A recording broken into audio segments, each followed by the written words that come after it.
আল্লাহ পাক রব্বুল আলামিন তিনি যে ইবাদতের হুকুম করেছেন, ইবাদত পৃথিবীতে দুটি দলের মানুষ বাস্তব জীবনে রূপদান করেছে। একটি দলের নাম হলো নবী আম্বিয়ার দল, একটি দলের নাম হলো ওলি আউলিয়ার দল। নবী হলো এক বচন, বহুজনকে বলা হয় আম্বিয়া। ওলি হলো এক বচন, বহুজনকে বলা হয় আউলিয়া। আসেন এবার নবীদের জীবনী চরিত্র কেমন, আর ওলিদের জীবনী চরিত্র কেমন, আর আমাদের জীবন চরিত্র কেমন, একটুখানি টালি করে যাচাই করে নিয়ে বাড়ি যাব। আল্লাহ আগামীতে যেন তাদের সাদা কাপড় মার্কার চরিত্র আমাদের জীবনের সঙ্গে প্রতিফলিত করে কবরে যাওয়ার তৌফিক দান করেন। জোরে বলুন একটু আমিন। একজন পয়গম্বরের নাম আপনারা জানেন। আমি যে 25 জন পয়গম্বরের নাম বলেছি, সবার জীবনী আলোচনা করা সম্ভব হবে না, কারণ লম্বা লম্বা জীবনী তাদের বর্ণনা করতে গেলে 2-4 রাত লেগে যাবে, তাও শেষ হবে না। আমি একজন পয়গম্বরের নাম বলবো। পয়গম্বরটির নাম হলো হযরতে আইয়ুব নবী। কি নাম বললাম? হযরত আইয়ুব নবী।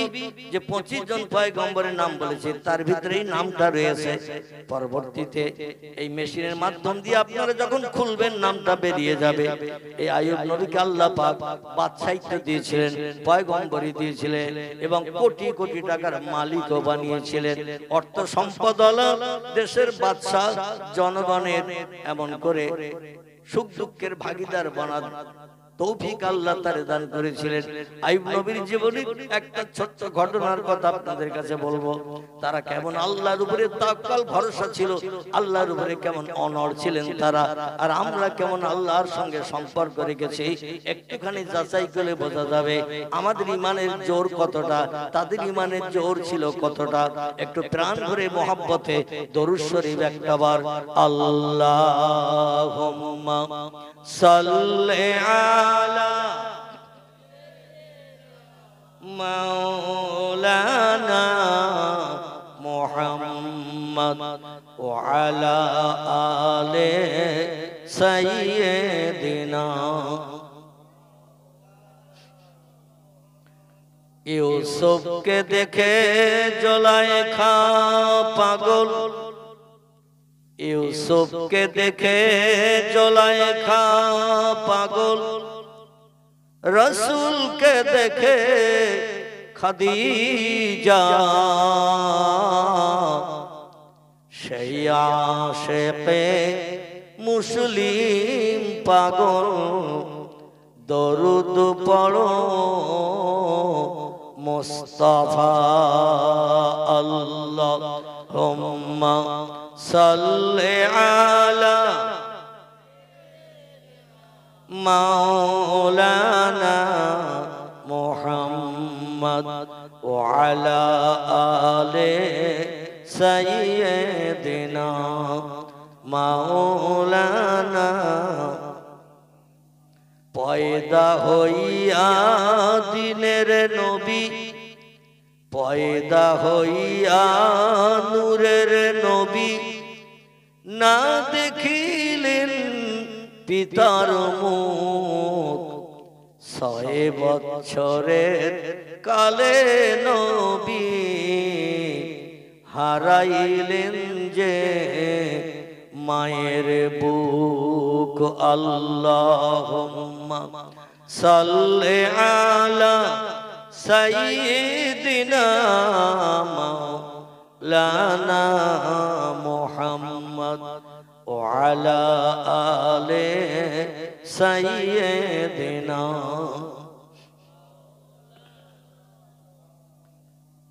আমার ভাইরা, সংক্ষেপ করে পয়গম্বর আইয়ুব নবীর জীবনের শেষ লগ্নের কিছুটা আলোকপাত করি। আল্লাহ পাক ওনাকে নবুয়ত দান করে পয়গম্বর করলেন জিবরিল আমিন মারফত। কার মারফত? পৃথিবীতে যত মানুষ নবী ও পয়গম্বর হয়েছে, জিবরিল আমিন মারফত তাদের কাছে শুভ সংবাদের বাণী পৌঁছে দেয়া হয়েছে। আল্লাহর তরফ থেকে আল্লাহ পাক তোমাকে আপন বান্দা হিসেবে কবুল করে নিয়েছে, এবং তোমার যখন কোনো সমস্যা দেখা দেবে, অসুবিধা দেখা দেবে, বিপদ দেখা দেবে, কোন মেম্বারের কাছে, প্রধানের কাছে, এমএলএর কাছে, রাষ্ট্রনেতার কাছে, কোন বন্ধুর কাছে হাত পাতার প্রয়োজন হবে না। আল্লাহই হলো তোমার জন্য এনাফ, যথেষ্ট। তুমি সাহায্য চাইবে কার কাছে? আল্লাহর কাছে চাইবে, আর কারো কাছে হাত পাতবে না। এটা হলো পাক্কা ইমানদারের কাজ। বিপদে মুসিবতে পড়ে বন্ধুরে খোঁজ করব, বন্ধু না পারলে আরো অন্যজনের খোঁজ করব, এটাই ইমানদারের লক্ষণ নয়। ইয়া আইয়ুহাল্লাযিনা আমানু কু আনফুসাকুম ওয়া আহলিকুম নারা, আল্লাহ কোরআনে তত্ত্ব করে দিয়েছে জাহান্নামের আগুন থেকে তুমি বাঁচো এবং তোমার আহাল পরিজন বর্গকেও বাঁচাও। তুমি নিজে জাহান্নামের আগুন থেকে বাঁচার চিন্তা ভাবনা নিয়ে চলো না, এক অন্নভুক্ত আহাল পরিজন যারা আছে তাদেরও জাহান্নামের আগুন থেকে বাঁচাও। এই দায়িত্ব তুমি বাড়ির গার্জিয়ান তোমার কাঁধে চাপানো হয়েছে। ইয়া আইয়ুহাল্লাযিনা আমানু উদখুলু ফিস সিলমি কাফা, আল্লাহ বলছেন যদি আমাকে না দেখে বিশ্বাস করো, সেই বিশ্বাসটা এমন বিশ্বাস করিও, এ বান্দারা তোমরা শোনো, উদখুলু ফিস সিলমি কাফা, ইসলাম শরীয়তের ভিতরে ইসলামের পথে তুমি পরিপূর্ণ পরিচালিত হও। কিছু মানবে কিছু ছেড়ে দেবে, এ কিন্তু ইমানদারের লক্ষণ নয়। ইবলিস শয়তান যখন তখন তোমারে কুবাদগামী করবে। ইসলাম যদি মানো, আল্লাহকে না দেখে যদি বিশ্বাস করো, পরিপূর্ণ ইসলাম শরীয়তের স্রোতে ঢুকে পড়ো। কারণ ওয়ালা তাত্তাবিউ খুতুওয়াতিশ শাইতান, কিছু মানবে কিছু মানবে না। ইসলাম শরীয়তের আইন কানুন এমন ভাবে যদি চলো, ইবলিস শয়তান হলো তোমাদের চিরশত্রু চির দুশমন, খুতুওয়াতিশ শাইতান তোমাদের প্রকাশ্য দুশমন, প্রকাশ্য শত্রু। ইন্নাহু লাকুম আদুব্বুম মুবিন, আর ওর কাজ হলো ও যাবে জাহান্নামে, তোমাদেরও নিয়ে যাবে জাহান্নামে। এই জন্য পরিপূর্ণ ইসলাম শরীয়তের স্রোতে যদি ঢুকতে পারো, মুয়াজ্জিন আযান দিয়েছে, তাসের আড্ডা ছেড়ে দাও, ক্যারাম বোর্ড ছেড়ে দাও, জুয়ার আড্ডা ছেড়ে দাও, মসজিদে এসে ঢুকে পড়ো, মসজিদে ঢুকে পড়ো, আল্লাহর ইবাদত করো, ভালো ভালো কাজগুলো করো, সৎ কাজগুলো করো, ভালো ভালো কাজগুলো করো। সকাল সন্ধ্যা আল্লাহর পাক কালাম কোরআন তেলাওয়াত করো, তাসবিহ পাঠ করো, সুবহানাল্লাহ, আলহামদুলিল্লাহ, লা ইলাহা ইল্লাল্লাহ জিকির করো। মোবাইলে ন্যাংটা নারীর নাচ নাচ মুস্কি আসে আর গান শুনে সময় নষ্ট করিও না। ইবলিস শয়তানকে যদি সব সময় আল্লাহর হুকুম তামিল করে দূরে সরিয়ে রাখতে পারো, শয়তান তোমাদের কুপথগামী করতে পারবে না, কোনো খারাপ কাজে নিয়ে যেতে পারবে না, আর তোমার ঠিকানা হবে জান্নাত। জোরে বলুন একটু সুবহানাল্লাহ। পয়গম্বরেরা হলো এক নম্বরের জান্নাতি, আর একটা দলের মানুষ পয়গম্বরদের দোসর, এরা হলো ওলিয়া উলিয়ার দল, এরাও হলো এক নম্বরের জান্নাতি। পয়গম্বরদের জন্য আল্লাহ শত শত মুজিজা পৃথিবীতে দান করেছেন। মুজিজা শব্দটি হলো আরবি ভাষা, এর বাংলা অর্থ হলো অলৌকিক তাজ্জব আশ্চর্যান্বিত ঘটনা। আল্লাহ নবীদের দিয়ে পৃথিবীতে ঘটিয়েছেন। আল্লাহ শুধু কোন শব্দ ব্যবহার করেছেন? নবীদের মুখে হাসি ফুটিয়েছেন আশ্চর্যান্বিত ঘটনাগুলো ঘটিয়ে। আর নবীদের দোসর বর্তমানে পৃথিবীতে আর নবী নাই, কিয়ামত পর্যন্ত কোন নবী আর আসবে না। এই নবীদের দোসর যারা পৃথিবীতে, এরা হলো ওলিয়া উলিয়ার দল, ওলামায়ে হাক্কানীদের দল। আল্লাহ পাক এদের জন্য আসমানি রহমত নবীদের মতো পৃথিবীতে বর্ষণ করে থাকেন। আর ওলিয়া উলিয়াদের অলৌকিক তাজ্জব আশ্চর্যান্বিত ঘটনাগুলোকে আরবি ভাষায় বলা হয় কারামাত। কি বলা হয়? ওলিয়া উলিয়াদের আশ্চর্যান্বিত ঘটনা আল্লাহর তরফ থেকে যেগুলো ঘটে, এগুলোকে বলা হয়েছে কারামাত।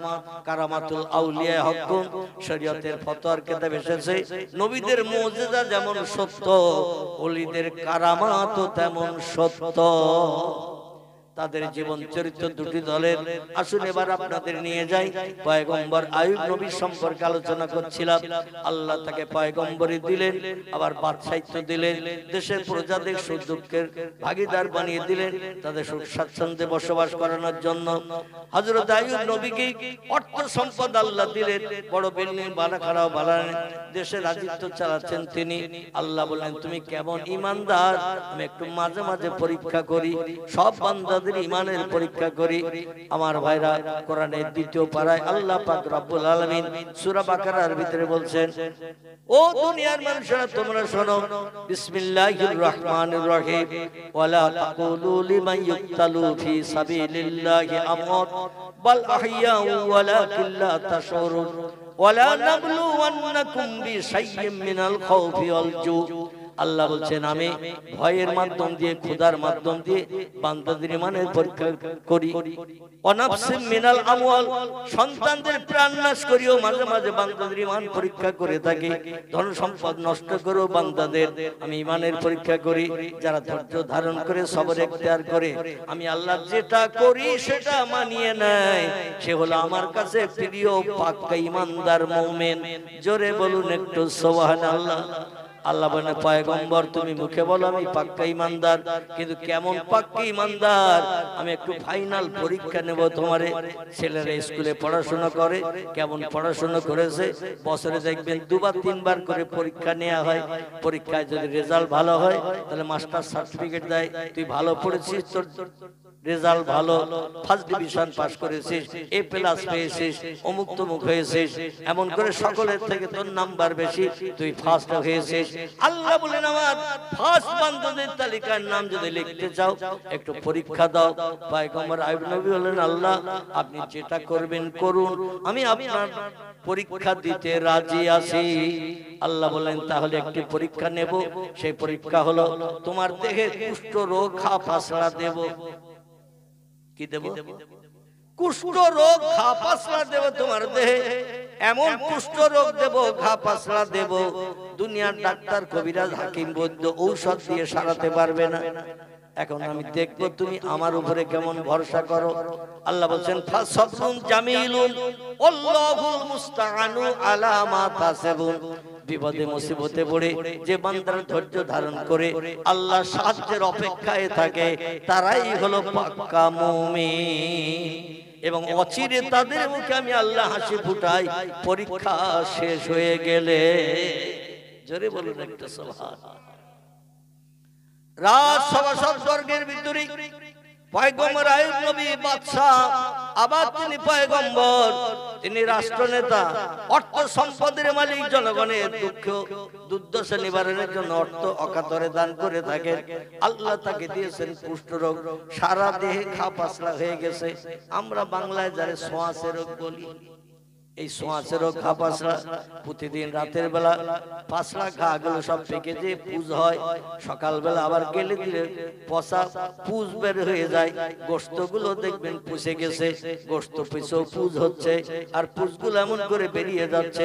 রাজসভা সদবর্গে যত মন্ত্রী মহোদয় ছিল তারা ডেকে বলল আল্লাহর পয়গম্বর দেশের বাদশা, ও পয়গম্বর আইয়ুব নবী আপনার দেহের পচা ঘা পাসড়ার দুর্গন্ধ, গোস্ত পচা গন্ধ আমরা রাজদরবারে সহ্য করতে পারছি না, বিকট গন্ধ লাগছে।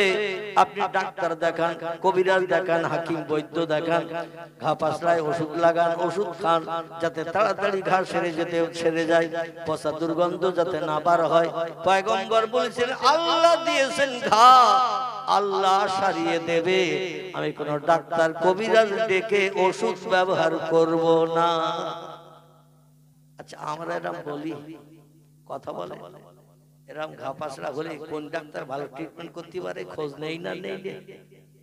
আমার এই রোগ হয়েছে, এই ডাক্তার, এই রোগের ট্রিটমেন্ট কোন ডাক্তার পারে? আমরা খোঁজ নেই পাড়া প্রতিবেশীর কাছে, যারা ওই রোগ সম্পর্কে ভালো অভিজ্ঞতা অর্জন করেছে সেই ডাক্তারের খোঁজ দিলে আমরা দৌড়াই সেখানে। পয়সা করে জানায় নেবে, ওষুধ যা লিখে দেয় দেবে, ব্যবহার করব যাতে এই রোগ থেকে নিষ্কৃতি পাই।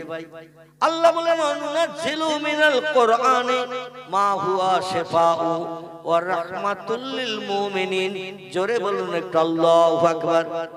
আল্লাহ বলছেন ও বিশ্ববাসী, আমার পাক কালাম আসমানি লৌহে মাহফুজের সংরক্ষিত মিষ্টি মধুর সত্যবাণী সত্য কথা আমি কোরআনকে তোমাদের জন্য ঔষধ করে পাঠিয়েছি, সব রোগের ঔষধ করে কোরআনকে পাঠিয়েছি। তোমরা আমার কোরআনকে ভালোবাসো, সকাল সন্ধ্যা দৈনন্দিন কোরআন তেলাওয়াত করো, আমার কোরআনের উপরে মহব্বত তৈরি করো।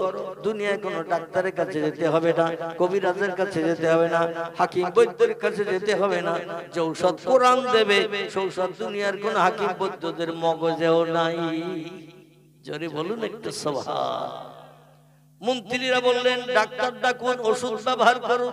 খুব সংক্ষেপ করে বলি, পয়গম্বর বলে আল্লাহ দিয়েছে রোগ, আল্লাহ সারিয়ে দেবে, কোনো ডাক্তার কবিরাজ ডাকবো না। মন্ত্রী মহোদয় বলল তাহলে পুষিয়ে মরো। যখন আর দুর্গন্ধ সহ্য করতে পারবো না, রাজদরবারে এসে আমরা মিটিং মিছিলে আর জয়েন করব না।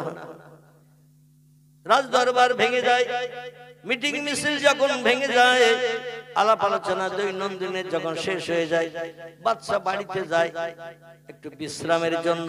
ওনার স্ত্রী ছিল 4 জন। কজন?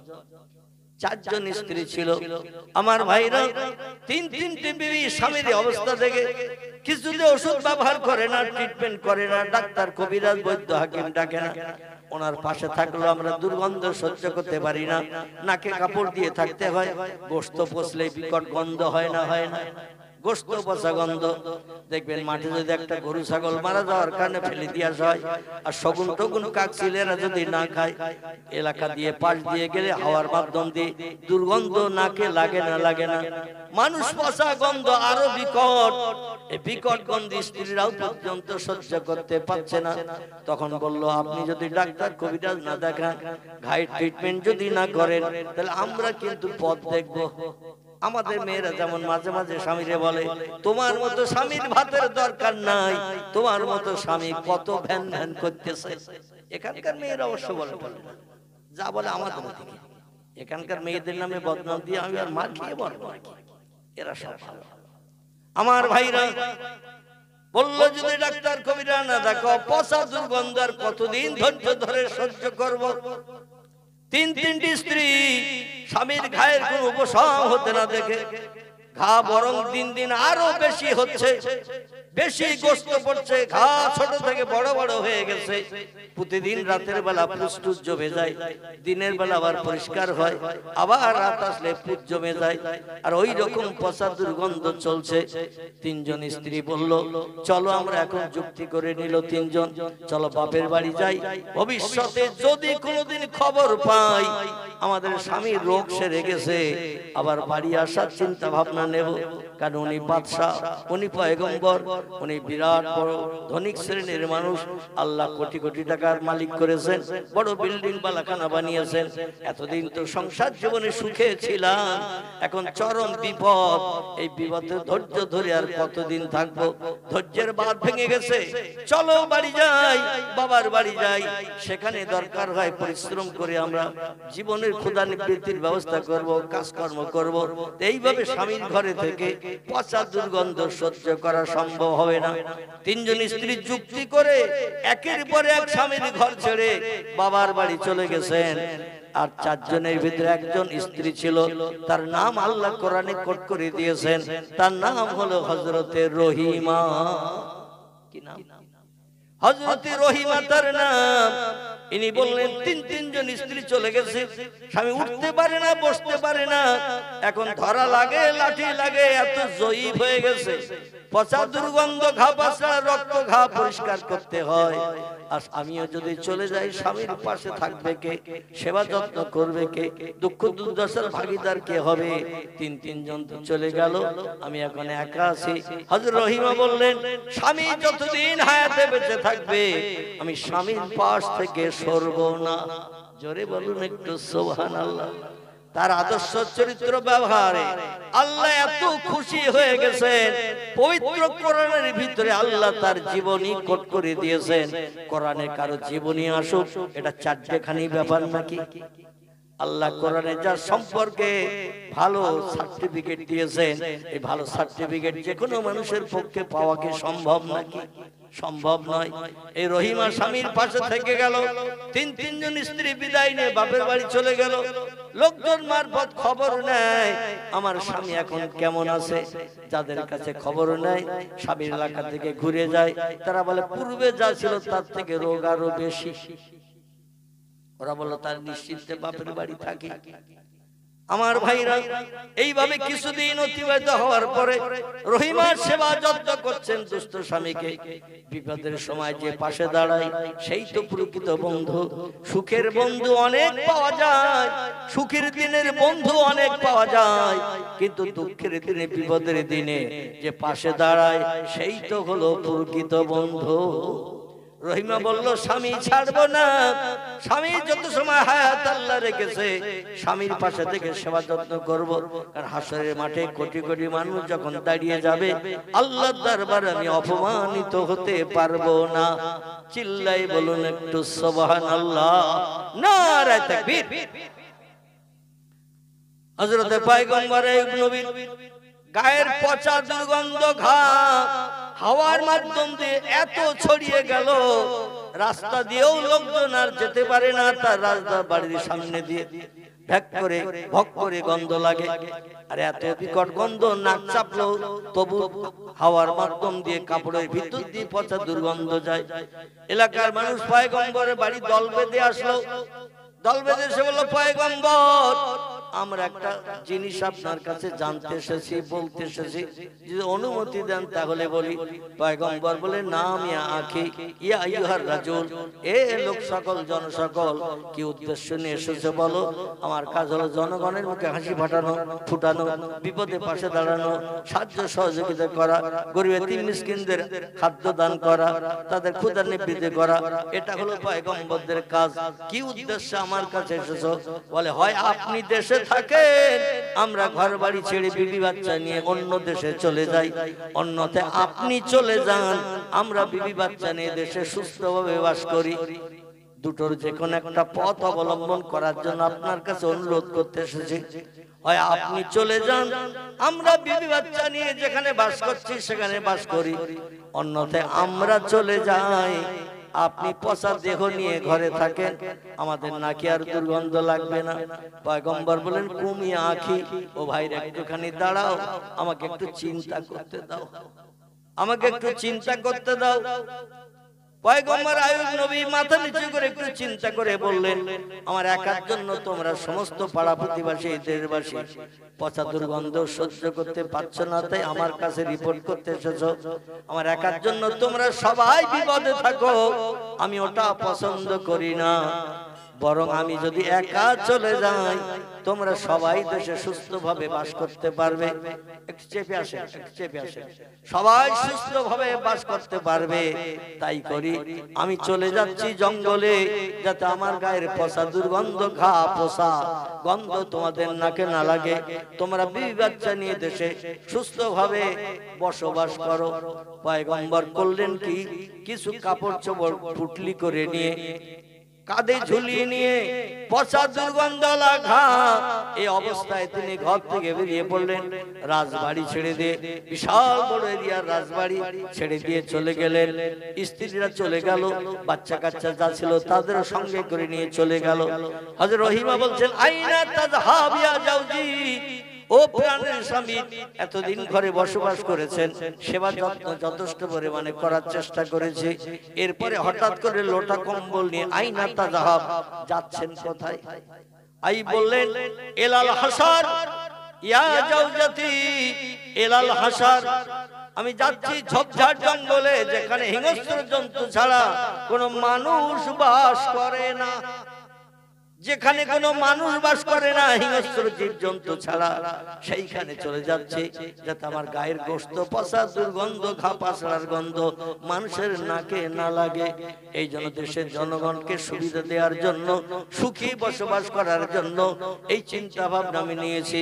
আমার একার জন্য সবাই ঘর বাড়ি ছেড়ে চলে যাবে, ওটা আমি পয়গম্বর পছন্দ করি না। তাই আমি চলে যাচ্ছি, সবাই সুখী সমৃদ্ধিশালী জীবন গঠন করে বসবাস করুক। স্ত্রী বলছেন, প্রাণের স্বামী, এই দুস্থ রোগগ্রস্ত যারা জীর্ণ দেখো, ভালো খেতেও পারেন না, এ প্রাণের স্বামী আপনি চলে যাচ্ছেন জঙ্গলে, আপনার দেখভাল করবে কে? বলে, তিনটি স্ত্রী তো আমার এই অবস্থা থেকে চলে গেছে, তুমিও গেলেও যেতে পারো, কিংবা এই রাজবাড়িতে থাকলেও থাকতে পারো, আমি কাউকে কিছু বলবো না, কারণ আল্লাহ কি পরীক্ষা আমারে নিচ্ছে তা আমি জানি না। স্ত্রী বলেন, আপনি যাবেন যেখানে, আমাকেও পাবেন সেখানে। জোরে বলুন একটু সুবহানাল্লাহ। আপনি যাবেন যেখানে আমাকেও পাবেন সেখানে, আর যেখানে যাবেন নির্জন জায়গায় যেখানে লোকজন বাস করে না, পচা দুর্গন্ধ তাদের নাকে না লাগে, এই জন্য সেখানে আপনার ট্রিটমেন্ট করবে কে, দেখাশোনা করবে কে? এই জন্য আমি যদি আপনার সঙ্গী না হই হাসরের মাঠে আল্লাহর দরবারে মুখ দেখাতে পারবো না। আল্লাহ কোরআনে জানিয়েছেন আর রিজালু কাওয়ামুনা আলান নিসা, ও দুনিয়ার মেয়েরা স্বামীদেরকে তোমাদের হাকিম করে পাঠিয়ে দিয়েছে, হাকিমের উপরে যেন হুকুম জারি করবে না, তোমার স্বামীকে অখুশি করবে না, স্বামীর সম্পর্কে বাজে মন্তব্য করবে না, তার মনে কষ্ট দিয়ে দেবে না। আল্লাহ নবী বলেছেন ওয়াতার রাজুল ইমরাতাহু, দুনিয়ার পুরুষেরা যখন মেয়েদের বাধ্যবাধকতা হয়ে যাবে হাল্লা বিহাল বালা, আল্লাহর আসমানি গজব তখন তসবির দানার ন্যায় পৃথিবীতে টপ টপ করে পড়বে। ছেলেরা যখন মেয়েদের বশ্যতা স্বীকার করবে, মেয়েরা যা বলবে তাই শুনবে, মেয়েদের নেতৃত্ব ছাড়া সংসারে আর পুরুষের নেতৃত্ব চলবে না। অপেক্ষা করে আল্লাহর আসমানি গজবের জন্য, জোরে বলুন একটু নাউজুবিল্লাহ। এবং আল্লাহ বলছেন নারীরা স্বামীদেরকে আমি আল্লাহ তোমাদের হাকিম বানিয়ে দিয়েছি, হাকিমের উপরে যেন হুকুম জারি করবে না, স্বামীকে যেন কড়া কথায় কথা বলবে না, তার সঙ্গে যেন মেজাজ গরম করবে না, তার মনে যেন কষ্ট দেবে না। ইল্লা উফেন, তোমার স্বামী কিংবা তোমার মা তোমার বাবা তোমার ব্যবহারে যদি এইরকম একটা শব্দ উচ্চারণ করে, তুমি যত বড় আবেদা হও, যত বড় হজ করো, যত তুমি নফল রোজা রাখো, তোমার ঠিকানা হবে জাহান্নাম। কি হবে? এ পাড়ার মেয়েরা বলে মৌলবীর আর ভিটে তুলিস না, এ বলবে না বলবে না, বলে ওই মৌলবীর আর ভিটে তুলিস না, মানে আমাদের বিরুদ্ধে অনেক বলি গেছে, এই বলবে না বলবে না, কালকে বলবে দেখবে। আমার ভাইরা, আমি আমার নিজের ব্যক্তিগত তরফ থেকে কোনো কথা বলছি না, আল্লাহর পয়গম্বর যে তত্ত্ব দিয়েছেন সেই তত্ত্ব দিলাম, আল্লাহ কোরআনে যে তত্ত্ব দিয়েছেন সেই তত্ত্ব দিলাম। মানা না মানা আপনার ব্যাপার, ঠিক কি না? হযরত রহিমা স্বামীর সঙ্গে বহুদূর জঙ্গলে চলে গেলেন, সিরিয়ার দেশে বহুদূর জঙ্গলে চলে গেলেন, যেখানে হিংস্র জীবজন্তু ছাড়ার কিছুই বাস করে না। একটা কথা টুক করে একটু বলে নেই, সেটি হলো এই, আল্লাহ প্রেমিক যারা হয়, ওয়াইন মিন শাইইন ইল্লা ইউসাব্বিহু বিহামদিহি, আল্লাহ কোরআনে তত্ত্ব কোট করে দিয়ে দিয়েছেন, পৃথিবীতে যত সৃষ্টি চোখে দেখো আর চোখে দেখতে পাও না, সব সৃষ্টি আমার হুকুম তামিল করে, আমার নামের তাসবিহ পড়ে। ও পৃথিবীর মানুষেরা এবং আমার আপন প্রেমিক বান্দা যারা হয়, সব সৃষ্টি তাদের বশ্যতা স্বীকার করে নেয়। জোরে বলুন একটু সুবহানাল্লাহ। বাঘ, ভাল্লুক, হাতি, সিংহ, গন্ডার, ইঁদুর, কুকুর, বিড়াল, সাপ, বিচ্ছু, ব্যাঙ, মাছি, মশা, পিপিলিকা, কীট পতঙ্গ, জলহস্তী, কামড়, কুমির, এমন করে যত জীবজন্তু জলে আছে, উপরে আছে, পানিতে আছে, ডাঙায় আছে, সব সৃষ্টি আল্লাহ নবী বলছেন মান কানা লিল্লাহ, যে লোককে আল্লাহর আপন হয়ে যায়, কানা আল্লাহু লাহু, আল্লাহ তার আপন হয়ে যায়। আল্লাহ যখন কোনো বান্দা বান্দির আপন হয়ে যায়, অকুল্লা শাইইন ইয়ানফাউন নাস, পৃথিবীর সব সৃষ্টি তার আপন হয়, সব সৃষ্টি তার আপন হয়। বসিরার আল্লামা ফুরফুরা পীর আবু বকর সিদ্দিকীকে আসামের গৌহাটির জঙ্গলের বাঘ এদের কথা শুনেছিল না শুনে নাই? আমাদের বসিরহাটের জমিন আস্তানা রোডে আল্লাহর একজন ওলি ব্যক্তি কবরস্থ হয়ে আছে, নাম তার হযরত শাহ আলী রাহমাতুল্লাহ আলাইহি, বাদামতলা বিশালীহাটা, দেখবেন ওখানে একজন আল্লাহর ওলি কবরস্থ হয়ে আছে, সারা জীবন বাঘের পিঠে চেপে চেপে বেরিয়েছেন। এখন আপনি আমি যদি সুন্দরবনের জঙ্গল দেখতে যাই, আর হলুদ কালো ডোরা কাটা 10 হাত লম্বা 8 হাত লম্বা একটা বাঘ সামনে যদি এসে বলে, আর বাঘের ডেকে যদি বলি বাঘ, জঙ্গলে গাড়ি ঘোড়া চলে না, পায়ে হেঁটে হেঁটে পা ব্যথা হয়ে গেছে, ভটভটি লঞ্চে নদীর ধারে গ্যারাপিন করা রয়েছে, একটু পিঠে তুলে নিয়ে ভটভটির কাছে পৌঁছে দে, বাঘ বলবে কাছের দিকে আয়, মানে এক লাফে যত দূর বাঘ যেতে পারে এই আন্দাজ হয়ে গেলে একটা লাফ দেবে, ঘাটটা কামড়ে ধরবে আর নাতাড় মেরে পিঠে তুলে নেবে। তবে ভটভটি যেদিকে আছে ওদিকে যাবে না, যেদিকে ঘন জঙ্গল বন আছে, হেতালি বাগান টাগান আছে, ওই দিকে নিজে গাছের গাড়ি দুটো তিনটে আষাঢ় মেরে বলবে এ মৌলবি ঠান্ডা হ, বলবে না বলবে না? বলবে অন্তত 8 দিনের চিন্তা দূর হলো, 80 কেজি মাল পেয়ে গেছি, আশেপাশে ঘুরবো আর 5 কেজি 7 কেজি করে খাবো। 8-10 দিনের চিন্তা দূর হলো। কথাটা ঠিক বললাম না ভুল বললাম? আমাদের কথা কি বাঘ শুনবে? শুনবে? শুনবে না। ভল্লুক শুনবে না, সিংহ শুনবে না। আমার ভাইরা সুযোগ পেলে সদ্ব্যবহার করবে, কারণ আমরা আল্লাহর আপন হতে পারি নাই। তা একটা মশাও পর্যন্ত আমাদের দাম দেয় না। ঠিক বললাম না ভুল বললাম? লাইলন নেটের মশারি টানিয়ে শুই মশার কামড়ের হাত থেকে বাঁচার জন্য, কিন্তু যে মশারির দরজা নাই, জানালা নাই, বিছানার তলায় গুঁজে দেওয়া হয়েছে তলার প্রশ্নটা, তবু রাত 1:30টার দিকে কানের পাশে দমদম এয়ারপোর্টের মতো আওয়াজ দিচ্ছে। দেয় না, দেয় না, হো করে কানের পাশে আওয়াজ দিচ্ছে। এ বলে ঢুকলি কোথা থেকে? বলে যেখানে একটু জায়গা পেয়েছে সেখান থেকে ঢুকেছে। কারণ আল্লাহ আমাদের জানিয়ে দিয়েছে, আমার নাফরমান বান্দা রাতের বেলা ঘুমাচ্ছে, অ্যাকশন কর। কিন্তু ফুরফুরার পীর আবু বকর সিদ্দিক 22 বছর ধরে ধনপতার জপের ভিতরে ফুরফুরা শরীফ থেকে পশ্চিম দিকে যেতে জাঙ্গিপাড়া কথায় কথা এসে গেছে, তাই বলছি। ফুরফুরা থেকে 1-1.5 কিলোমিটারের মধ্যে রাস্তা।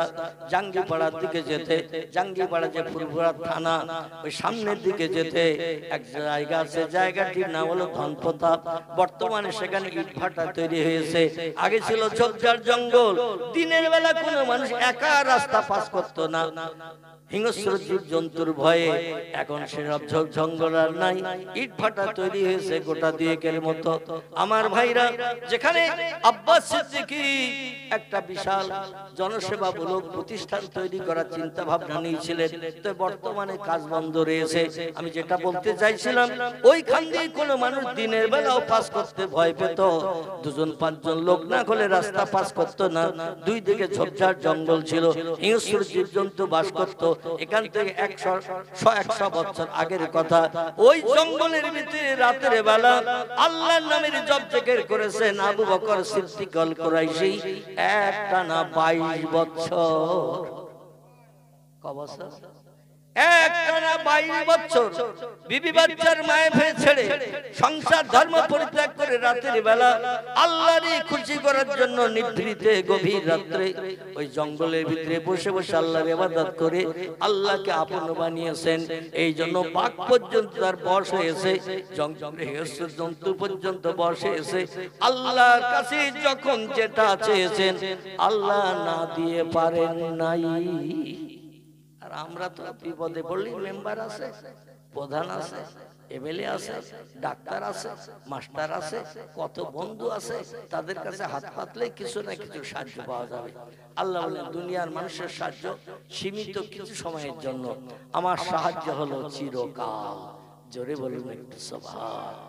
হযরত রহিমা চিন্তা নিলেন, স্বামীকে নিয়ে গহীন জঙ্গলে এসেছি, এখানে তো খাবার দাবার কিছু নাই, স্বামীকে না খাইয়ে রাখলে তো 2 দিনে পটল তুলবে, 2 দিনে তো মারা যাবে না খেয়ে অনাহারা। এই অসুস্থ রোগগ্রস্ত মানুষ কি করি? স্বামীকে ডেকে বললেন, ইয়া যাও যে এই প্রাণের স্বামী জঙ্গল পছন্দ করেছেন, গায়ের পচা দুর্গন্ধ লোকের নাকে না লাগার জন্য। এখন আমাদের তো ক্ষুধা নিবৃত্তি করতে হবে, বেঁচে তো থাকতে হবে, আল্লাহর রহমত কবে হয় অপেক্ষা করতে হবে। এই জন্য তো আপনি জঙ্গলে এসেছেন। এখন আল্লাহ কবে দয়া করবেন, মুখে হাসি ফুটাবেন জানি না। এখন আপনি দিনের বেলা জঙ্গলের ভিতরে থাকুন, আমি একটা এই এলাকার লোকালয়ের দিকে যাই, যে কিছু খাবারের ব্যবস্থা করে নিয়ে আসি। খুব সংক্ষেপ কথা, হযরত রহিমা স্বামীকে জঙ্গলের ভিতরে ঘা পাশা রক্তপুষ গুলো পরিষ্কার করে দিয়ে স্বামীকে একটু সুস্থ করে জঙ্গলের ভিতরে রেখে লোকালয়ে চলেছেন। জঙ্গলের ভিতর দিয়ে ভেদ করে আমার ভাইরা লোকালয়ে এসে বড় ধনীর বাড়িতে ঝিয়ের কাজ করে, রাঁধুনির কাজ করে, ধোপার কাজ করে, ঝাড়ঝুট দেয়, বারান্দা ঘর উঠান কাটান ঝাড়ঝুট দেয়, জামা কাপড় পরিষ্কার করে দেয়। এর বিনিময়ে বাড়িওয়ালারা পছন্দ করে যতটুকু খাবার দেয়, ওই খাবার নিয়ে আবার সন্ধ্যার পরে জঙ্গলে ফিরে আসে। সারাদিন লোকের বাড়ি কাজ করে যা কিছু খাবার পায়, ওই খাবার নিয়ে জঙ্গলে চলে আসে একটু পানি নিয়ে আর ওই খাবার নিয়ে। স্বামী সারাদিন অনাহারা, সন্ধ্যার পরে জঙ্গলে ফিরবো, স্বামীরে খাওয়াবো, স্বামীর উচ্ছিষ্ট যদি কিছু থাকে সকালের জন্য বাড়তি রেখে স্বামীকে খাইয়ে তো লোকের বাড়ি কাজে যেতে হবে, সকালবেলা কিছু নাস্তা করিয়ে টিফিন করিয়ে এই টিফিনের জন্য কিছু খাবার সকালের জন্য রেখে বাড়তি যদি থাকে নিজে খায়, যেদিন বাড়তি থাকে না সেদিন পানি পান করে রোজা রেখে যায়। জোরে বলুন সুবহানাল্লাহ।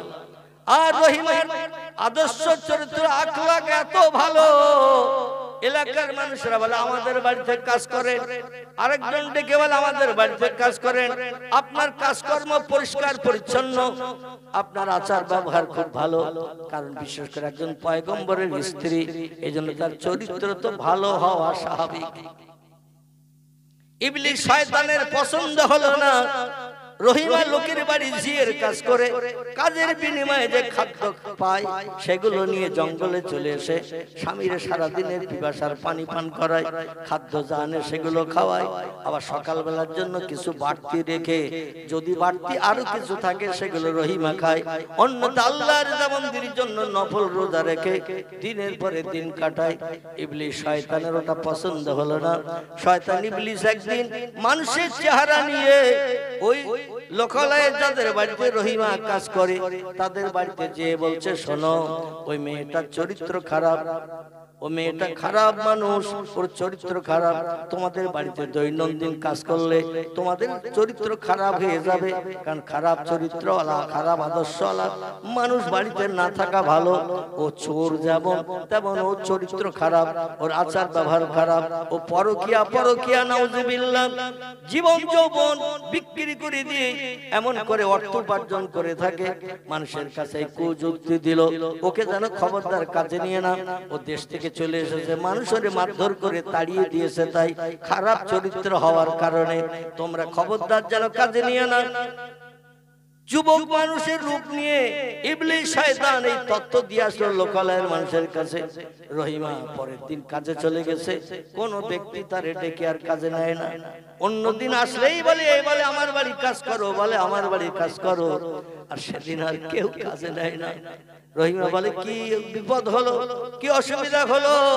কাজ না হলে তোমার স্বামীর খাওয়া হবে না, সারাদিন জঙ্গলের ভিতরে অনাহারা উপোস রয়েছে, সন্ধ্যাবেলা খাবার নিয়ে দৈনন্দিন খাওয়াই অসুস্থ ব্যক্তি। হযরত রহিমা ব্যাপার কিছু বুঝতে পারে না, বলে কিসে কি হলো, কেউ তো খাবার নিতে কাজ দিতে চায় না, আর কাজ না করলে তো খাবার দেয় না। সারাদিন ঘুরে ঘুরে কেউ যখন কাজে নিল না, রহিমা সন্ধ্যাবেলা মনে বড় দুঃখ নিয়ে কষ্ট নিয়ে মুখ মলিন করে চিন্তা ভাবনা করতে করতে জঙ্গলে চলে আসে। রাতের বেলা স্বামীর পাশে না থাকলে আমার স্বামী দুশ্চিন্তায় পড়বে, সারাদিন তো স্বামীকে জঙ্গলে ছেড়ে এসেছি। হযরত রহিমা মুখ কালো করে চিন্তা ভাবনা করতে করতে জঙ্গলের দিকেই আসে। আর এই শয়তান একটা যুবক মানুষের চেহারা ধারণ করে ওই রাস্তার ধারে চুপ করে বসে রয়েছে। ইবলিস শয়তান রাস্তার ধারে চুপ করে বসে আছে। রহিমা যে শয়তানকে পাস করে এগিয়ে আসছে, স্বামীর কাছে আসবেন এই চিন্তা ভাবনা নিয়ে। লোকটা বলছেন, কুম ইয়া আইয়ুহান নিসা, ও আগন্তুক নারী একটুখানি কি দাঁড়াবে? বলে কি ব্যাপার ভাই, আমাকে দাঁড়াতে বলছো? বলে আমি বিশেষ অসুবিধার মাঝখানে দুশ্চিন্তায় পড়েছি, তাই বসে আছি। বলে কি অসুবিধা বলো? বলে তোমার মাথার ওই ঢেউ খেলানো চুলগুলো আমার নজরে খুব পছন্দ। কিছু মেয়েদের মাথার চুল দেখবেন ঢেউ খেলানোর মতো, বেকা বেকা বেকা বেকা। হযরত রহিমার মাথার চুল ছিল ঢেউ খেলানোর মতো, দেখতে খুব সুন্দর। বলে তোমার এই মাথার চুলে আমি বড় আকৃষ্ট হয়েছি, এই জন্য আমি একটা প্রস্তাব দেব।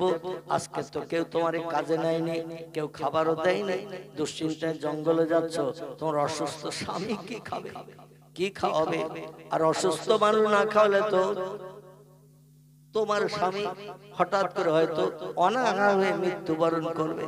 রহিমা বলছে না আমি আঁখি, তথ্যটা বাস্তব, তাই চিন্তা করতে করতে জঙ্গলের দিকে যাচ্ছি। বলে একটা কাজ করলে তোমার স্বামী অনাহারের হাত থেকে বেঁচে যাবে, কিছু খাবার পাবে। বলে ভাই তুমি বলো না কি কাজ করতে হবে? বলে তোমার মাথার চুল আমার খুব পছন্দ, এই মাথার চুল যদি একটু কেটে দাও আমার কাছে বিক্রি করো, তার বিনিময়ে কিছু পয়সা আমি দিতে পারি, আর এই পয়সা নিয়ে বাজারে যে হোটেলে যে কিছু খাবার কিনে নিয়ে তোমার স্বামীরে খাওয়াতে পারো। রহিমার মগজের চিন্তাটা, তত্ত্বটা খুব ভালো লাগলো।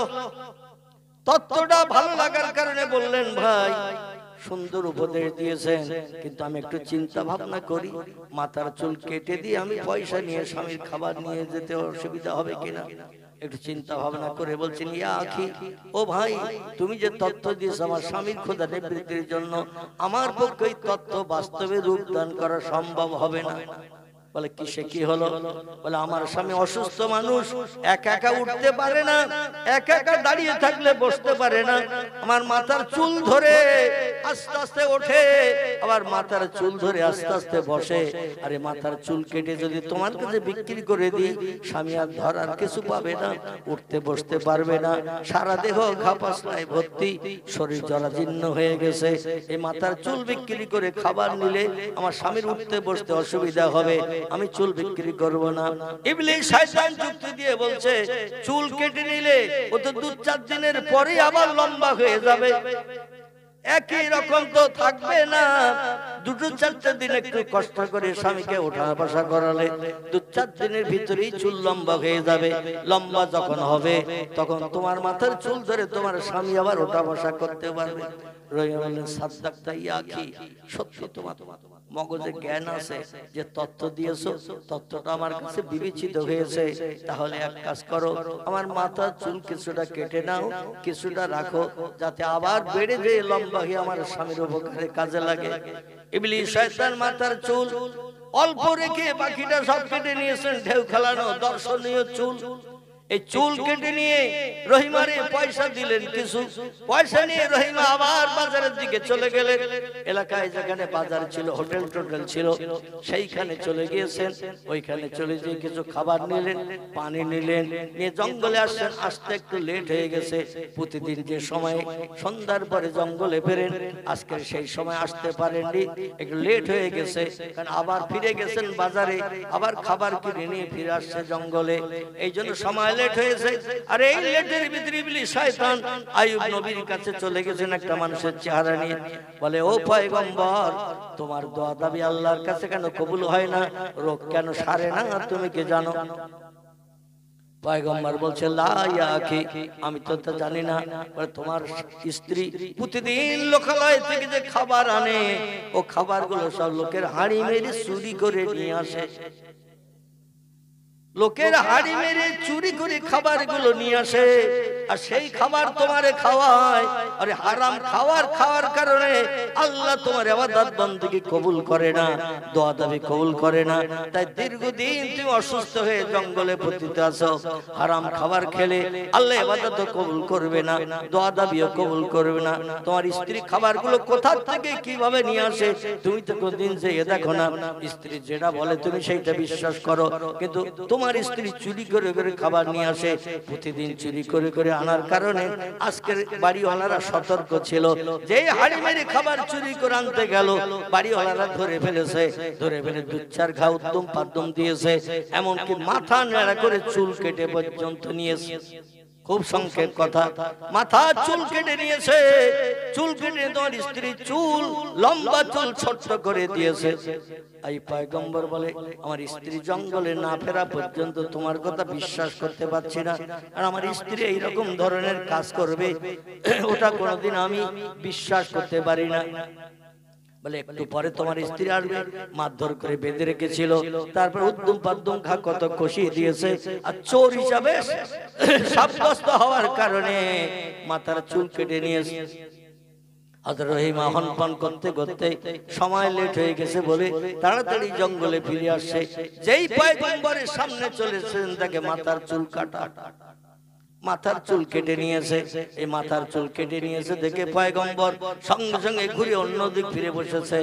লা তাকুল ইয়া আইয়ুহান নিসা ইয়া জাওজাতি, আমার সঙ্গে যেন কোনো কথা বলবে না, আমার কোনো উপকার তুমি করবে না, আমার গায়ে হাত লাগাবে না, কারণ তোমার মতো চোর চুরি করা নারী আমারে খাবার খাওয়াচ্ছে জঙ্গলে এনে, যার কারণে আল্লাহ আমার ইবাদত কবুল করে না, আমার চোখের পানি কবুল করে না। দেখতে দেখতে 18 বছর কাল অতিবাহিত হয়ে গেছে এই জঙ্গলের ভিতরে। কতদিন? 18 বছর কাল অতিবাহিত হয়ে গেছে। কুষ্ঠরোগ ঘাপাসরা অবস্থায় জঙ্গলের ভিতরে আমি কাল কাটাচ্ছি। আসলে হারাম খাদ্য প্রতিদিন তুমি আনছো আর খাচ্ছি, যার কারণে আল্লাহ দোয়া কবুল করে না। এইজন্য আমার সঙ্গে তোমার সম্পর্ক নাই। তুমি তোমার জায়গা দেখতে পারো, আমি তোমার কোনো সেবা নেব না, তোমার কথার কোনো প্রত্যুত্তর দেব না। হযরত রহিম বলে, আল্লাহ আমি তো চুরি করিনি, আমি মাথার চুল, দেশের মানুষেরা আমার চুরি করা মাল দেখে আমার মারধর করে মাথার চুল কেটে নিয়ে, সেটা তো ঘটনা না। আসলে আমার কাজে নেয়নি বলে স্বামীর কিছু খাওয়ানোর জন্য আমি রাস্তায় চুল বিক্রি করেছি কেটে দিয়ে, আমি তো চুরি করি নাই। স্বামীরে বুঝায় আইয়ুব বলছেন, তোমার সঙ্গে আমার কোনো কথাও পর্যন্ত নাই, আমার সঙ্গে তুমি কোনো কথা বলিও না, আমিও তোমার সঙ্গে কথা বলবো না, আমি আল্লাহর উপরে তাওয়াক্কুল করে থাকবো। তুমি তোমার পথ দেখো, আমার পথ আমি দেখলাম, আজ থেকে তোমার চেহারাও পর্যন্ত দেখবো না। হযরত রহিম আর ধৈর্য ধরতে পারলেন না। এত কষ্ট পরিশ্রম করে 18 বছর জঙ্গলের ভিতরে স্বামীর সেবা যত্ন করছে, পরের বাড়ি ঝিয়ের কাজ, চাকরানির কাজ করে খাবার নিয়ে এসে স্বামীরে খাওয়ায়। এরপর স্ত্রীর নামে বদনাম, একজন আগন্তুক দিয়ে গেছে স্বামীর কাছে, কিন্তু কথাটা বাস্তব সত্য কিনা আইয়ুব নবী তো যাচাই করার উপায় নাই, চলতে ফিরতে পারেন না। আইয়ুব নবী রাতের গভীরে যেমন কাঁদে, রহিম রাতের গভীরে জঙ্গলে তেমন কাঁদে। আল্লাহর রহমতের দরজায় জোশ মেরে গেল। গভীর রাত্রে আল্লাহ ইলহাম পাঠিয়ে দিলেন, ইয়া আইয়ুব কুম কুম ইয়া আইয়ুহান নবী, ও আমার পয়গম্বর আইয়ুব রে, তুমি একটু ওই যেখানে বসে বসে জঙ্গলের ভিতরে আমার কাছে দোয়াদানি করছো, আমার কাছে সাহায্য চাইছো, ওইখানে তুমি একটু দাঁড়িয়ে যাও।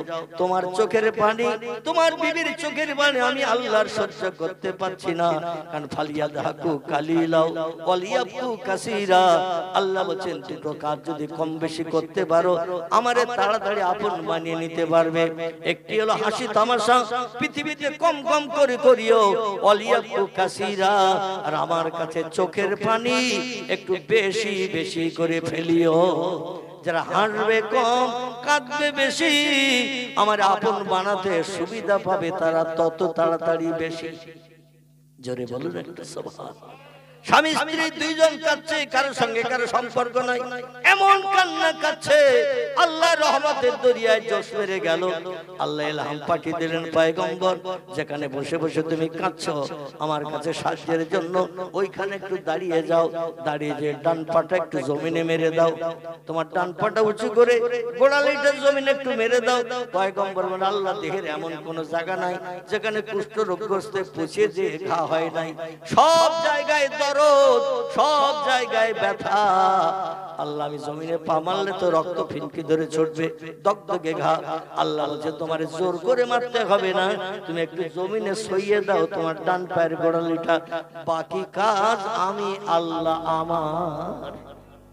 পয়গম্বর বলছেন, আল্লাহ তাই যদি হয় আমি একটু স্পর্শ করে দিলে হবে। আল্লাহ বলেন, না আমি আপনি অবশ্যই হবে। একটু ডান পাটা উঁচু করে গোড়ালিটা জমিনে দিয়ে লাগিয়ে দিলেন, সঙ্গে সঙ্গে জমিন ফেটে বক বক করে পানি বার হয়ে হওয়া শুরু হয়ে গেল। জোরে বলুন সুবহানাল্লাহ। পৃথিবীতে 4টি কুয়ার পানি কিয়ামত পর্যন্ত শুকাবে না। একটি হলো মরিয়ম আলাইহিস সালাম জঙ্গলে যেখানে সন্তান প্রসব করেছিলেন, ওইখানে পিপাসায় কাতর হয়েছিলেন। ঈসা নবীর জন্মের পরে আল্লাহর কাছে পানি চেয়েছিলেন, আল্লাহ আমি সন্তান প্রসব করে বড় পিপাসার্ত হয়েছি। আল্লাহ বলেন, যেখানে সন্তান কোলে করে নিয়ে বসে আছো ওইখানে বসা অবস্থায় ডান পাটা উঁচু করে গোড়ালিটা জমিনে লাগাও। আল্লাহ পাকের বান্দি হযরতে মরিয়ম ঈসা নবীর মা পা উঁচু করে গোড়ালিটা লাগালো, সঙ্গে সঙ্গে আল্লাহ পানি জারি করে দিলেন। সেখানে একটা কুয়া হয়ে গেছে, কিয়ামত পর্যন্ত কুয়ার পানি শুকাবে না। জোরে বলুন সুবহানাল্লাহ। আরেকটি কুয়া আছে মিশর এবং সিরিয়ার দেশে, সেই কুয়াটির নাম হল ইউসুফ নবীকে তার ভাইরা যে কুয়ার ভিতরে ফেলে দিয়েছিল প্রাণনাশের জন্য। আল্লাহর ফেরেশতা জিবরিল কলা গাছের ভেলার মতো তলায় একটু সাহারা দিয়ে দিয়েছিলেন, ইউসুফ নবীকে টেনে তুলে ওই পানির উপরে বসিয়ে রেখেছিলেন। ব্যবসায়ীরা দড়ি ফেলে দিয়ে পানি তুলতে যে ইউসুফ নবীকে টেনে তুলেছিলেন। আল্লাহ জিবরিল আমিনের আগমনের কারণে এই কুয়াটা রহমতি কুয়া বানিয়েছেন। কিয়ামত পর্যন্ত কুয়ার পানি শুকাবে না। জোরে বলুন একটু সুবহানাল্লাহ। আমার ভাইরা, আরেকটা কুয়া আছে, এই পয়গম্বর আইয়ুব নবী যেখানে জঙ্গলের ভিতরে গোড়ালি মেরেছিলেন, সেখানে সঙ্গে সঙ্গে জমিন ফেটে পানি বার হলো। কিয়ামত পর্যন্ত এই কুয়ার পানি শুকাবে না। আরেকটা কুয়া আছে মক্কা মুকাররমার কাবা শরীফের চারতলে, যে কুয়াটির নাম হলো জমজম। কি নাম? জমজম। জমজম কুয়া। বর্তমানে 70,000 গ্যালন লিটার করে পানি দৈনন্দিন এই কুয়া থেকে উঠানো হয়, কিন্তু কুয়ার পানি 1 ইঞ্চি কম হয় না, 1 ইঞ্চি বাড়ে না। ওয়াটার লেভেল সব সময় একই রকম সমান। জোরে বলুন একটু সুবহানাল্লাহ। যেই বকবক করে জমিন ফেটে পানি উঠতে শুরু করে দিল, পয়গম্বর বলে আল্লাহ এই পানি কোথায় ছিল ওই জঙ্গলের ভিতরে? আল্লাহ বলেন আমার রহমতি পানি। আইয়ুব নবী বলছেন আল্লাহ 18 বছর ধরে জঙ্গলে সারাদিন পিপাসায় থাকে, স্ত্রী লোকালয়ে কাজ করতে যায়, সন্ধ্যার পরে এই জঙ্গলে ফেরে, তত সময় পর্যন্ত পানি পাই না। আর এই জঙ্গলে যেখানে বসে আছি এইখানে তুমি এত পানি বার করছো বকবক করে। আল্লাহ আমারে 18 বছর কেন পিপাসায় রেখেছিলে? এই পানি আগে একটু যদি দিতে আমি পিপাসা থেকে নিষ্কৃতি পেতাম, অন্তত পিপাসার পানি পান করে আমি একটু সুস্থ সবলতা অর্জন করতাম। সেই স্ত্রী কখন ফিরবে তত সময় পর্যন্ত আমাকে পিপাসায় থাকতে হতো। এখন কেন তুমি পানি দিচ্ছ? আল্লাহ বলেন পয়গম্বর এই পানি তোমার পিপাসা নিবৃত্তির জন্য পানি নয়, এই পানি হলো তোমার রোগ মুক্তির পানি। এই যে পানি বার করছে তোমার গোড়ালির স্পর্শে, এই পানি তোমার পিপাসা নিবৃত্তির পানি নয়, এই পানি হলো তোমার রোগ মুক্তির পানি। ও পয়গম্বর আইয়ুব, ওই পানি 2 হাত দিয়ে এজলো কেটে তুলে নাও, নিয়ে তোমার মাথার উপরে দাও। তবে সাবধান থাকবে দেহের কোন জায়গা যেন ওই পানিতে ভিজতে বাকি না থাকে। যেখানে পানি লাগবে না সেখানকার রোগ মরণের দিন পর্যন্ত সারবে না। টোটাল বডিটা ওই পানি দিয়ে ভিজিয়ে দাও। ইন্নামা আমরুহু ইযা আরাদা শাইয়ান আইয়াকুলা লাহু কুন ফায়াকুন। আমি এমন একজন স্রষ্টা, এমন একজন মালিক, এমন একজন প্রভু, আমি তোমাদের যখন কোন বিষয় কোন হুকুম করি, ইযা আরাদা শাইয়ান কোন কিছু তৈরি করার পরিকল্পনা ইচ্ছা প্রকাশ করি, আইয়াকুলা লাহু আমার জবান দিয়ে শুধু একটু বলি কুন হ ফায়াকুন, সঙ্গে সঙ্গে সেটা হয়ে যায়। আমার কোন কিছু বানাতে তৈরি করতে 1 সেকেন্ডের বেশি 2 সেকেন্ড সময় কোনদিন লাগেনি, ভবিষ্যতেও লাগবে না। তুমি শুধু পানি দিলে তোমার মাথায় ঢেলে দাও, সারা দেহটা ভিজিয়ে নাও, 1 মুহূর্তের ভিতরে 18 বছরে কুষ্ঠ রোগ, খাপাসলা, ছোঁয়াচে রোগ, যেটা কোন ওষুধ পাত্রের জীবনে সারতো না, 1 মুহূর্তের ভিতরে সারিয়ে দিয়ে তোমার বাপ সাহিত্য ফিরিয়ে দেব। বিবিরা যারা বাপের বাড়ি গেছে তারাও তোমার সুস্থতা দেখে খবর পেয়ে ফিরে আসবে। বাচ্চা কাচ্চা যারা দূরদেশে চলে গেছে তারাও ফিরে আসবে। পয়গম্বরই আবার দেব, বাদশাহিত্য দেব, যা হারিয়ে গেছে তার থেকে বেশি দিয়ে দুনিয়া আবার রাজত্ব করার তৌফিক দিলাম। জোরে বলুন একটু সুবহানাল্লাহ। দীর্ঘদিন ধৈর্য ধারণ করে আমার রহমতের জন্য অপেক্ষায় ছিলে, ও বান্দা সেই রহমত তোমার জন্য দান করে পরীক্ষায় তোমারে ফার্স্ট ক্লাস ফার্স্ট বানালাম। যতদিন এখনো যদি রাখি তাও তুমি ধৈর্য ধরে থাকবে, আমি বুঝতে পেরেছি। এজন্য আর তোমাকে কুষ্ঠ রোগ, খাপাসলায় রাখবো না, তোমার সুস্থ মানুষ বানিয়ে দিলাম। আর একটু জোরে বলে আল্লাহ কোরআনে এই জন্য এনাদের জীবনী কোট করেছে, ওই রকম ধৈর্য ধরো, ওই রকম সবর করো, তাদের মতো আমল করো, দুনিয়ায় তোমরাও আমি আল্লাহ আমার সাহায্য পাবে। না আল্লাহ মারা গেছে? এ কথা আল্লাহ মারা গেছে নাকি? তাহলে আল্লাহ এখন আছে তো নাকি? যদি থাকে তখন যেমন শক্তি ছিল আল্লাহ, এখন তেমন শক্তি আছে, ভবিষ্যতে তেমন শক্তি থাকবে। আমরা পয়গম্বরদের জীবনের দিকে দৃষ্টিক্ষেপ করে, ওলিদের জীবনের দিকে দৃষ্টিক্ষেপ করে আমরা যেন আদর্শ চরিত্র গঠন করতে পারি। সকলে বলুন আমিন। সকলে দাঁড়িয়ে যান, সোনার মদিনা নবীর দরবারে একটু প্রাণ ঢালা সালাম পাঠ করে নেই। ইয়া নবী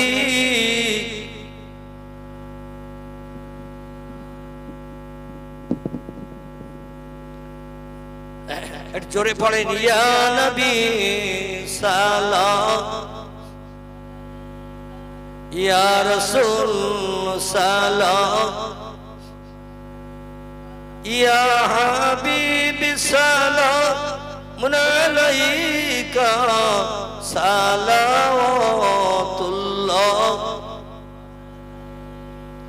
নবীজির আব্বা আব্দুল্লাহ রাসূলুল্লাহর আম্মা আমিনা হাবিবের দুদমা হালিমা দয়ার নবীর রওজা মদিনা ইয়া নবী সালাম ইয়া রাসূল সালাম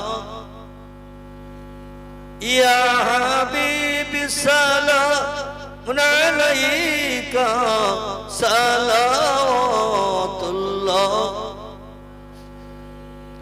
बागे इब्राहिम के गुलहिन मालाए जिसके बुलबुल आप हैं जाते तवक्कुल सलावतुल्लाह अलैका या नबी सलाम या रसूल सलाम या हबीब सलाम सलावतुल्लाह जिब्राइल आवाज तुलिलो আসমানের দরওয়াজা খোলো গো এসেছেন নবীদের সরদার হবে যে খোদা দিদার ইয়া নবী সালাম আলাইকা ইয়া রাসূল সালাম ইয়া হাবিব সালাম সালাওয়াতুল্লাহ আলাইকা সকলে বসে বলে ইয়া রাব্বি সাল্লাল্লাহু